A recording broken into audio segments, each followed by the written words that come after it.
Hi friends, ஒரு நிமிஷம் சவுதியில் டிரைவருக்கு தான் இந்த வீடியோ. ஒரு நிமிஷம் வீடியோ ஃபுல்லாக பாருங்கள். என்ன மேட்டர்னா, ஒரு 4-5 நாளைக்கு முன்னாடி என் ஃப்ரெண்டுக்கு ஃபைன் அடிச்சிருக்காங்க.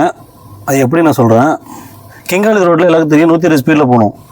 அவர் எப்படின்னா லாஸ்ட் ட்ராக்கில் 80-90 போயிருக்காரு.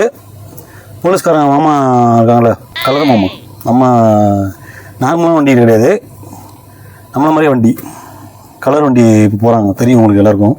இங்கே ஓட்டுறவங்க ரியாத்தில் ஓட்டுறவங்க தெரியும். அந்த வண்டி வந்து மடக்கி ஸ்பாட்லேயே 3 ஃபைன் போட்டிருக்காங்க. எதுக்குடான்னு கேட்டால், 120 ஸ்பீடில் 120 போல் 80 தான் போயிருக்க, அப்புறம் லாஸ்ட்டில் எல்லை கூட தாண்டிட்டு கிராஸ் பண்ணிவிட்டு அதுக்கு ஒரு ஃபைனு, ஃபோன் எடுத்துருக்க அப்படின்னு சொல்லிட்டு 3 ஃபைனு மாப்பிள்ளைக்கு மொழி வச்சுருக்காங்க.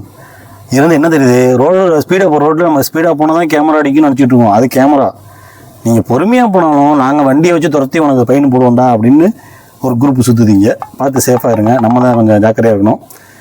சவுதியில் முன்ன மாதிரிலாம் இல்லை, வண்டி ரொம்ப டஃப்பாகினாய். வண்டிலாம் ஓட்டுறது ரொம்ப சிரமம். நான் 6 வருஷம் ஆச்சு எனக்கு, நானே திணறேன் வண்டி ஓட்டுறதுக்கு. வீடியோ பிடிச்சா லைக் பண்ணுங்கள். சவுதியில் அவங்க டிரைவர் ஃப்ரெண்ட்ஸ் யாராவது இருந்தாங்கன்னா வீடியோ ஷேர் பண்ணுங்கள். சவுதி பக்கம் ரிலேட்டிவ் வீடியோ பார்க்க சப்ஸ்கிரைப் பண்ணுங்கள். சவுதி ட்ரக்கர். பாய்.